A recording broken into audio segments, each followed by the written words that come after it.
guys, it's me. It's Ashley from Ashley's Got Bookcitement. Yes. So I thought I would come at you with my September wrap-up. Yes, all the books that I read in September. I read 6 books, and I know I did that TBR jar last month. Or TBR, you know, the cigar box thing that I had. And how I did was alright. I read 2 of the books I picked from my TBR in September. One book I started, but I didn't finish it until October. One book I skipped, and I replaced it with another book. And then I didn't get to the last book. So anyway, I think I'm going to try, when I do my October TBR, I'm just going to pick one book from it, see how that works. It's a test of things. Anyway, you don't care about that. Let's talk about the books that I read in September. Yes. The first book that I read in September was Reawakened by Colleen Hooke. I don't know how to say her last name. It has O's and U's and C's and K's, and it just confuses me. But I saw this one at the library, and the cover is beautiful. It really is beautiful. If you like books just based on beautiful covers, go get it, because the cover is beautiful. But it's about this girl. I don't even remember her first name. She's in the museum, in the Egyptian section of the museum in New York City or wherever, and she kind of witnesses a mummy coming to life and getting reawakened, and she gets dragged along with him on his adventures. It's the first book in her new series, and sadly I only gave it a 2.5 out of 5. But I had reasons, people. I had reasons. Main reason, I hated the main character, whose name I forget. Could be Lily. Is it Lily? I don't know if it's Lily or not. But anyway, this girl, this main character, is a complete snob. And you notice it from page, like, 4. She sees this guy, she thinks he's cute, and then she looks at the clothes she's wearing, and the clothes he's wearing, and she pretty much says, oh, he is not on the same level as me, that I could never like him, he's beneath me. And she kind of acts like that throughout the whole book.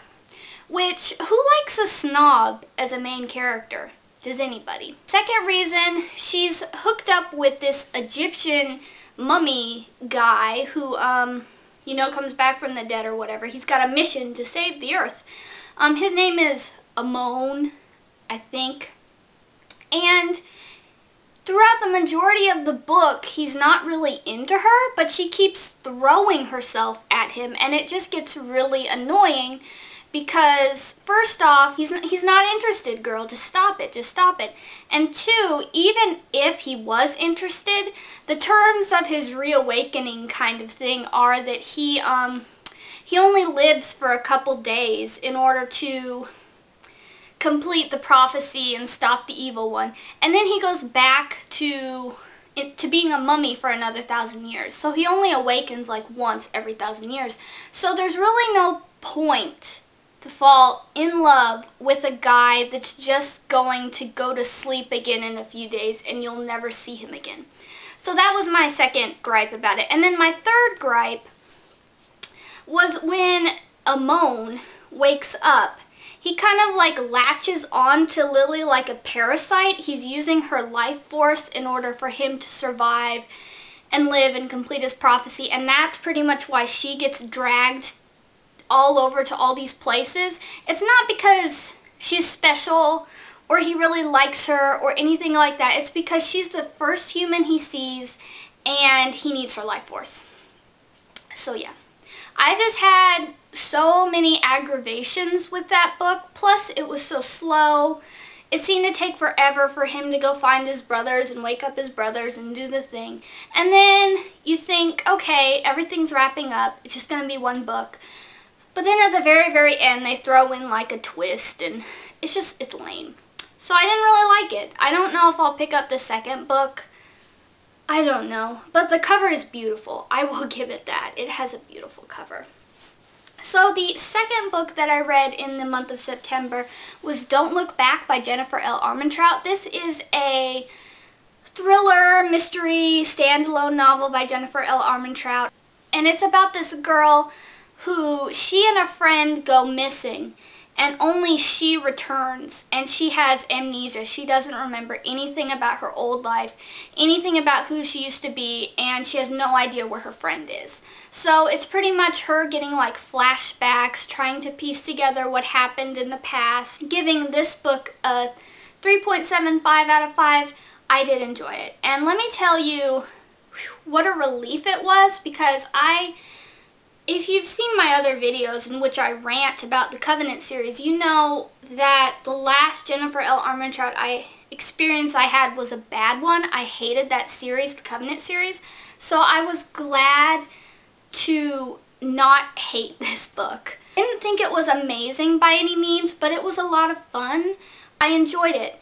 And so now I'm even more optimistic about picking up other Jennifer L. Armentrout books, because there's a chance that I won't hate them all. And I still have to read that one that I picked out of my TBR, you know. So yeah, anyway, this one had a cute boy. The main character was alright. And the mystery, I kind of had an idea about who did it as it got near the end. I wasn't blown away by the reveal, but I thought it was fun. Third book that I read in the month of September was the first book I pulled out of my TBR jar. It was Elusive by Emily Lloyd Jones. This is the first book in a series. I don't know how many it's going to be. It's probably going to be another trilogy. You know, whatever. Giving it a 4 out of 5. I really thought it was fun. It's pretty much about this disease kind of went through the country, and they developed a vaccine, and the vaccine cured the disease, which was good. But there were unintended side effects from the vaccine, and it caused a small percentage of the population to develop supernatural powers, kind of. Like, some people have the ability to control other people with their minds. Some people have the ability to conjure illusions to make people think they see something that's not really there. Some can levitate. Some have skills that make them where they can like avoid capture and all that stuff. Anyway, they have special abilities. I love books with special abilities. They are so much fun. Not only do these people have special abilities, they are criminals. So that was really fun. It reminded me of a watered down version of Vicious, and you know how I love Vicious, so I am very excited to check out the sequel. The next book that I read was Horror Store by Grady Hendrix. These people work in like this IKEA-esque store. It's a furniture experience store. Strange things are happening in the store every morning when they come back, like furniture is ruined or stuff is broken. So 3 employees stay the night to find out what's going on with the store, and it just turns into like crazy haunted horrorness. A 4 out of 5. I really enjoyed it. I wasn't sure where it was going, but it was very quick. I enjoyed the horror aspect of it. It was just really interesting and weird, but interesting. And I liked it, and I would recommend it for a Halloween read. I won't say I love the main character, but I just found the whole story to be a lot of fun. The next book that I read was Reborn by Jennifer Rush. Now this is kind of confusing for me to put in to whatever, because it's the 3rd book in the Altered Saga.